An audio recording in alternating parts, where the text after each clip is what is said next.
et je vous retrouve pour la suite de cette émission. Nous abordons notre deuxième sujet à présent. Nous parlons de Madagascar. La Haute Cour constitutionnelle valide la mise en place d'un directoire militaire. Je commence par vous, Robert Kosigan-Akwete. Nous sommes à Madagascar. La situation n'a cessé d'évoluer depuis ce week-end. Les manifestations qui ont commencé ce 25 octobre ont évolué. Les militaires ont finalement annoncé avoir pris le pouvoir et la Haute Cour constitutionnelle, qui est l'instance qui a validé une telle prise de pouvoir, l'a validé, a validé plutôt la mise en place d'un directoire militaire pour diriger le pays en l'absence donc du président de la République et du président du Sénat. Kosigan. Oui, c'est une affaire rocambolesque selon moi. Parce que le président a déserté, récupéré par la France, il a déjà son asile. Mais les services de la présidence continuent alors pas résister face à l'arrêté de la Cour constitutionnelle qui alors confie le pouvoir aux militaires. Entre-temps, les militaires ont fait un assaut. Ils sont partis visiter la présidence. Je ne pense pas quand même qu'ils ont déjà pris alors les bureaux pour exercer la fonction présidentielle, mais la Haute Cour de justice leur a déjà donné fait et cause pour la prise du pouvoir. Ce qui voudrait dire que légalement, ils sont devenus, alors les militaires ont le pouvoir en main. Les services de la présidence peuvent être changés à tout moment et donc la communication va changer au niveau de la présidence. Donc aujourd'hui, l'homme fort du Madagascar, c'est le colonel Randria Nirina. Voilà, c'est lui, l'homme fort de Madagascar. Sûrement qu'il va peut-être retoucher à la Constitution comme ils le font d'habitude et aller aux élections pour que voilà, les autorités légales puissent reprendre le pouvoir plus tard.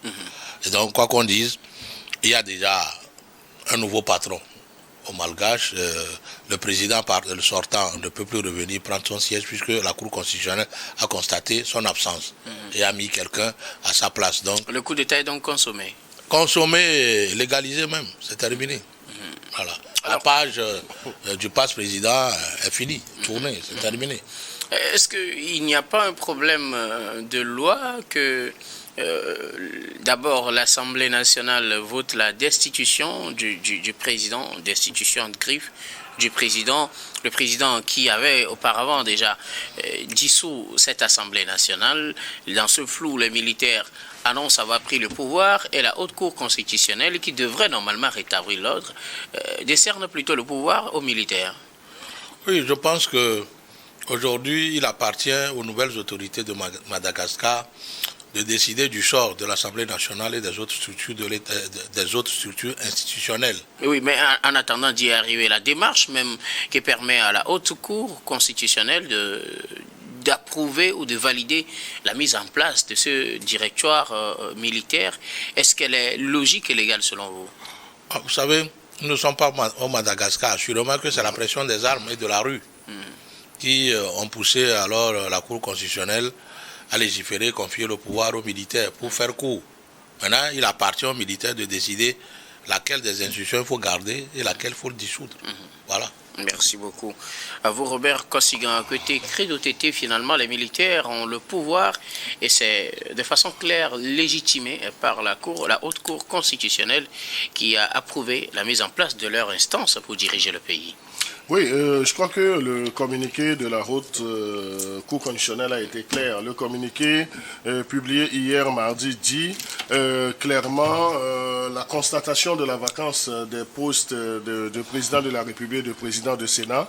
Donc c'est dire que le président de la République n'étant plus sur le territoire et le président du Sénat qui n'exerce plus ses prérogatives, donc selon la Haute Cour constitutionnelle du Madagascar, donc cette vacance de poste signifie, disons, la consommation de ce coup d'État. Et lorsque nous parcourons également le communiqué plus loin, le communiqué nous parle même de l'impossibilité pour le gouvernement de remplir les fonctions de président de la République. Oui, puisqu'il n'y a pas de remplaçant du président dans la constitution du gouvernement. Oui, il n'y a pas de c'est pas dit comme dans certaines constitutions. Comme on a un vice-président. Où on a un vice-président. Même si nous considérons certaines constitutions sur le plan africain, donc ce n'est pas dans le cas de coups de force militaire qu'on peut parler de la direction du pays par, disons, un représentant qui est inscrit dans la constitution. Donc c'est un cas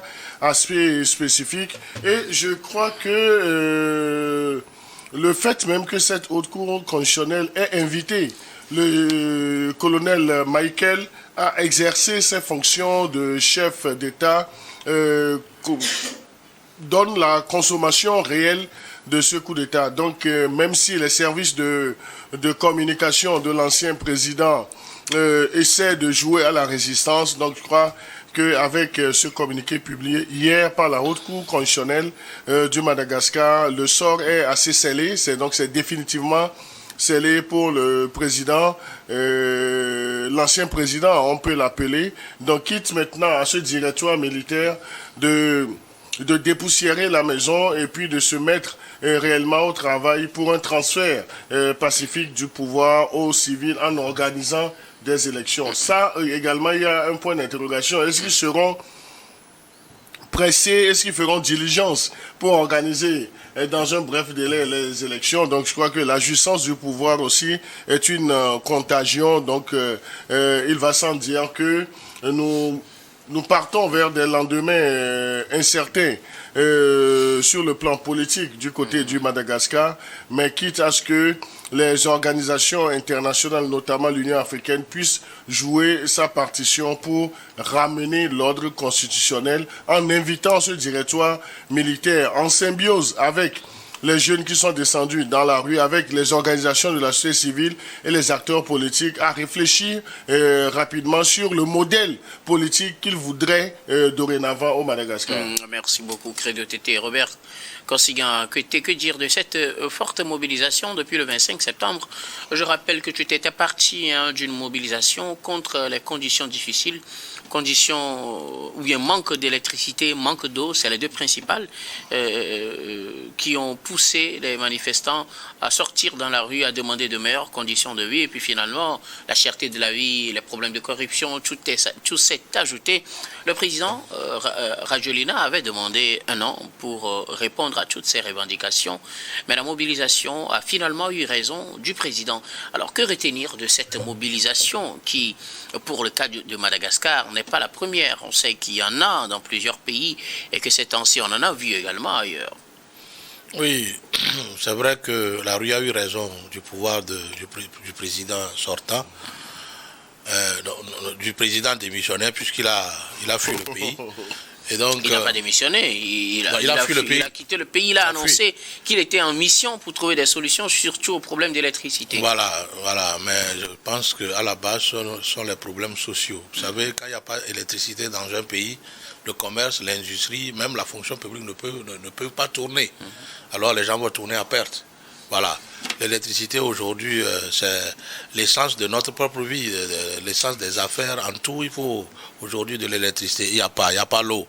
C'est des besoins sociaux qui sont urgents à la survie de l'homme. Je pense quand même que le gouvernement du président qui a fui a manqué à ses devoirs vis-à-vis des Malgaches. Maintenant, il y a eu crise de confiance parce qu'il a demandé un an, mais les jeunes se disent, à tout le temps qu'il a eu à faire à la tête du Madagascar, s'il n'a pas pu répondre aux besoins fondamentaux de la population, ce n'est pas en un an il va le faire. Donc il y a crise de confiance. Sauf que je crains que les jeunes ne trouvent pas de solution après toute cette tempête. Pourquoi? J'ai l'habitude de le dire, quand il y a cette mobilisation forte qui fait évincer un président du pouvoir, la suite n'est pas toujours en faveur du peuple. Prenons la Tunisie. Aujourd'hui, les gens réclament, les gens ont la nostalgie du président qu'ils ont chassé. Son nom m'échappe un peu. Ben Ali. Ah oui, parce que le président qui est venu, même les opposants qui étaient contents aux premières heures, alors de cette insurrection, aujourd'hui il regrette. Parce que lui, il a confisqué tous les pouvoirs, les législatifs. Vous parlez de Kais Saïed, oui. l'actuel président. Ah oui, les opposants ne savent même pas, ne savent même plus où mettre la tête. Donc ça ne voudrait pas dire qu'automatiquement, alors quand il y a un changement à la tête du Madagascar, alors tout ce que les jeunes cherchent vont tomber du ciel. Hein. Il n'y a pas un bâton magique. Hein. Il faut qu'ils s'attendent à ça. Sinon, ils vont chasser les précédents, vont chasser les nouveaux présidents jusqu'à fatiguer. Parce que plus vous chassez le monsieur, quand quelqu'un vient, il va reprendre depuis la base. Alors, avant qu'il n'arrive à vous satisfaire, ça va prendre encore du temps. Or, vous auriez aimé qu'il donne ce délai d'un an à Rajoelina? Il vaut mieux. L'insurrection n'apporte rien. L'insurrection contre un pouvoir en place n'apporte rien. Ça fait reculer le pouvoir. Donc moi je conseille plutôt aux gens de faire des concessions. Pourquoi même ne pas aider le pouvoir en place pour que voilà, ils puissent leur trouver rapidement des solutions. C'est mieux que chasser le président, chasser le gouvernement. Regardez tout l'argent qu'ils vont encore dépenser pour faire les élections.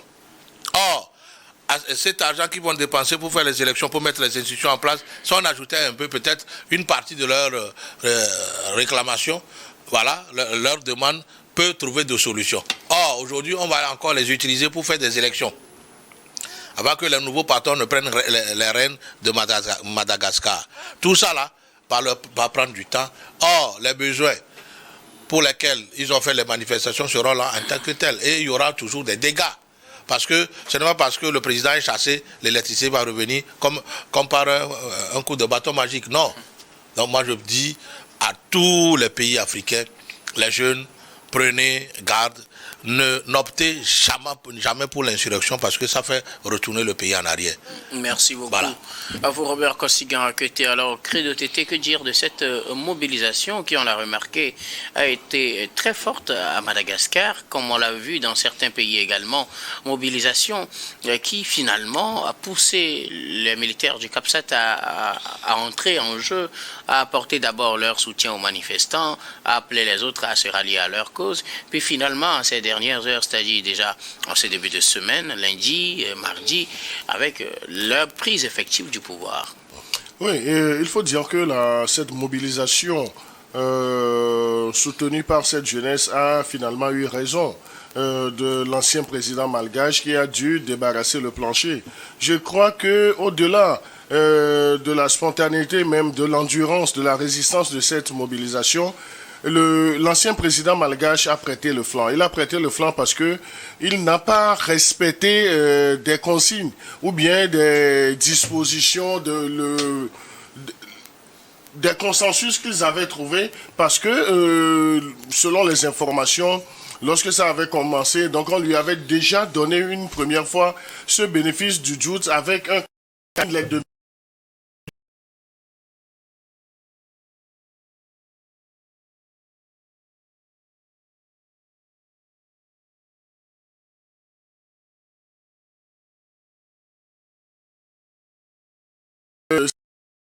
pour qu'on puisse encore le mettre à l'épreuve. Mais la pression de la rue étant ce qu'elle est, étant assez forte, a finalement eu raison de lui et l'impatience ou bien l'urgence de la matérialisation des aspirations de ces populations, de ces couches, l'ont finalement affaibli et il n'a eu, disons, une porte de sortie que de quitter le pays et de jouer à partir de l'extérieur à cette résistance-là.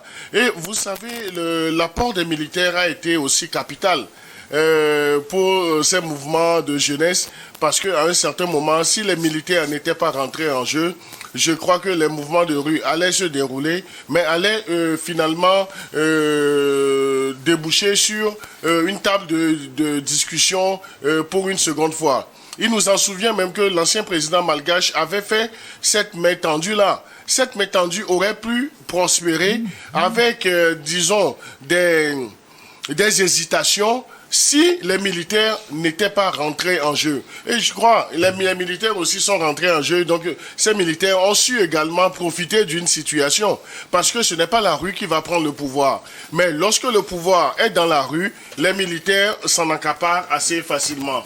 Et l'histoire nous enseigne que c'est ça qui s'est passé, et c'est habituellement ce qui se passe dans nos pays africains et sous d'autres cieux. Lorsque le pouvoir se retrouve dans la rue, donc les plus aptes à arracher le pouvoir, ce sont les militaires qui ont la force des armes, et c'est le cas d'espèce. Maintenant, il va falloir que les militaires puissent rapidement prendre langue avec les couches sociopolitiques et surtout cette jeunesse-là pour voir comment est-ce qu'il faut satisfaire les revendications ou bien les doléances de ces jeunes pour ramener cette paix sociale au Madagascar. Alors, je voudrais qu'on revienne un peu aussi sur le rôle que jouent ces militaires à Madagascar. À plusieurs reprises, ils sont intervenus dans la gouvernance d'État, pratiquement à 5 reprises dans l'histoire de ce pays. Et la dernière, c'est ce début de semaine où ils reprennent le pouvoir. Ils ont été à la base de l'arrivée au pouvoir de Rajoelina en 2009. Avec Marc Ravalomanana. Maintenant, c'est lui que les mêmes militaires font partir. Finalement, est-ce que cette armée ou certaines factions de l'armée malgache ne font pas trop éruption en politique, Kossigan? Oui, c'est vrai qu'ils font éruption dans la politique, mais bon, peut-être c'est pour éviter l'impasse. C'est pour éviter l'impasse, c'est pour aussi inviter peut-être une mutinerie. Voilà. Une mutinerie ou une guerre civile entre les Malgaches eux-mêmes, parce qu'aujourd'hui, s'il y avait les clans du président sortant, voilà, ou l'ancien président, puisqu'il n'est plus président, si ces partisans aussi se soulevaient contre ceux qui sont dans la rue, s'ils ne sont pas de même obédience politique, je pense quand même que ça peut amener une guerre civile ou une insurrection, ou pourquoi pas une génocide comme on l'a suivi là-bas au Rwanda dans le temps. Donc moi je pense quand même que c'est vrai que les irruptions de l'armée, c'est pour peut-être empêcher que le pays n'arrive peut-être à un chaos qui puisse déboucher peut-être sur une génocide ou sur une guerre civile ou sur une insurrection, et qu'il protège peut-être la paix. Voilà, il protège la paix, et que voilà, comme les populations disent, ne sont plus d'accord avec la gouvernance du président, de l'ancien président, ok, ils mettent fin à son pouvoir, permettent à ce qu'il y ait de nouvelles élections pour que de nouvelles personnes prennent les rênes du pouvoir, pour que voilà, le Madagascar puisse continuer son chemin vers le développement. Voilà. Robert Credo Tété, les militaires et la politique, finalement, on dirait que les militaires malgaches sont beaucoup intéressés par la politique, ou plutôt est-ce un service à la nation, comme il est dit, ils sont là pour protéger la nation, et quand ça ne va pas, ils viennent défendre le peuple, n'est-ce pas? Non, parce que finalement, on a comme l'impression que le service après-vente se répète du côté des militaires. Donc les militaires n'ont pas leur place dans la politique, ils ont leur place dans les casernes pour défendre l'intégrité du territoire. Mais cela, le cas malgache est un cas d'école. On a vu à plusieurs reprises comment est-ce que ces militaires ont délaissé leur mission première pour essayer de jouer une force tampon dans la chose politique. Ce n'est pas, disons, un modèle à faire prospérer, mais le Madagascar étant politiquement instable, les acteurs politiques même ont prêté le flanc à ce que les militaires puissent rebondir à tout moment dans le schéma politique.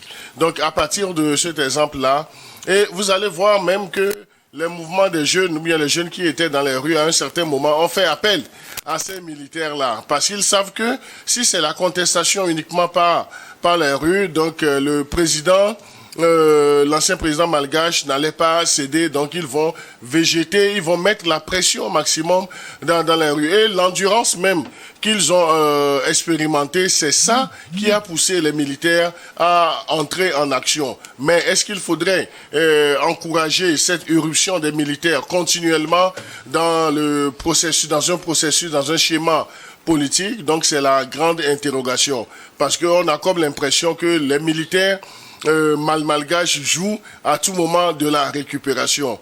Il va sans dire, et je crois que vous l'avez bien précisé, donc ils étaient pour quelque chose dans la session au pouvoir de l'ancien président, et ce sont également ces militaires qui aujourd'hui lui disent de débarrasser le plancher ou bien l'ont forcé à débarrasser le plancher. Est-ce que ça sera un cycle infernal, un cycle qui va être répétitif? Donc il va falloir que les grandes assises que j'appelle de mes voeux puissent également cantonner les militaires dans un rôle assez précis et qu'ils laissent la politique, disons, au peuple, aux politiciens, aux acteurs sociopolitiques jouer leur partition convenablement. Alors, Madagascar, avec un nouveau coup d'État, le pays vient rejoindre la liste très évolutive de ces pays africains qui ont connu les coups d'État ces 5 dernières années.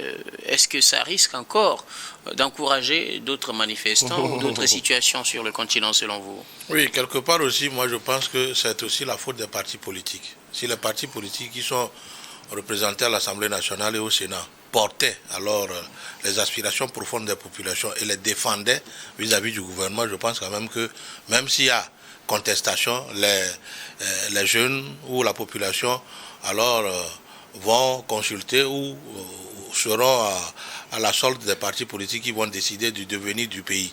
Si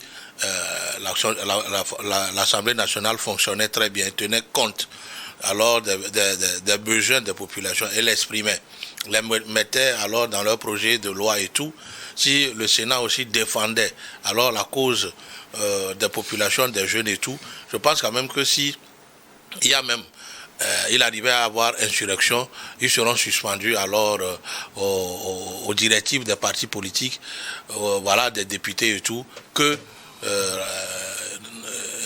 l'armée, normalement, nos armées doivent être républicaines et doivent être dans leurs casernes et laisser alors le pouvoir en place entre les mains des populations et des politiques, puisque les politiciens sont là pour être au service du peuple. Normalement, nous devons avoir des armées républicaines qui ne doivent pas alors intervenir dans la gestion du pays. Alors, on ne le souhaite pas que ceci soit vraiment la dernière fois en Afrique et que les gens apprennent, surtout les politiciens, apprennent à prendre à bras le corps les besoins des populations et les défendre, que défendre leur poche à tout va. Oui, donc, je voulais juste ajouter que en fait, c'est la démission des acteurs politiques qui amène les militaires à s'immiscer dans la chose politique. Mais dans une telle situation, est-ce que les politiciens malgaches auraient pu faire quelque chose, avoir la manifestation qu'ils auraient pu faire? Non, je pense qu'avec la forte mobilisation de ces jeunes, ils pouvaient jouer également dans la récupération, jouer leur partition d'hommes politiques, prendre en main les aspirations de ces jeunesses-là et essayer de cadenasser cela pour faire fléchir le pouvoir de l'ancien président pour répondre à certaines préoccupations. Mais ils étaient également dépassés par les événements que, au lieu d'être acteurs, ils étaient spectateurs. Et cela a amené, en fait, celui qui devrait jouer le rôle de spectateur à rentrer sur l'aire de jeu et à siffler la fin du match. Merci beaucoup. À vous tous pour vos contributions. Nous allons marquer une pause pour le journal, puis on reviendra tout à l'heure pour la suite de cette émission.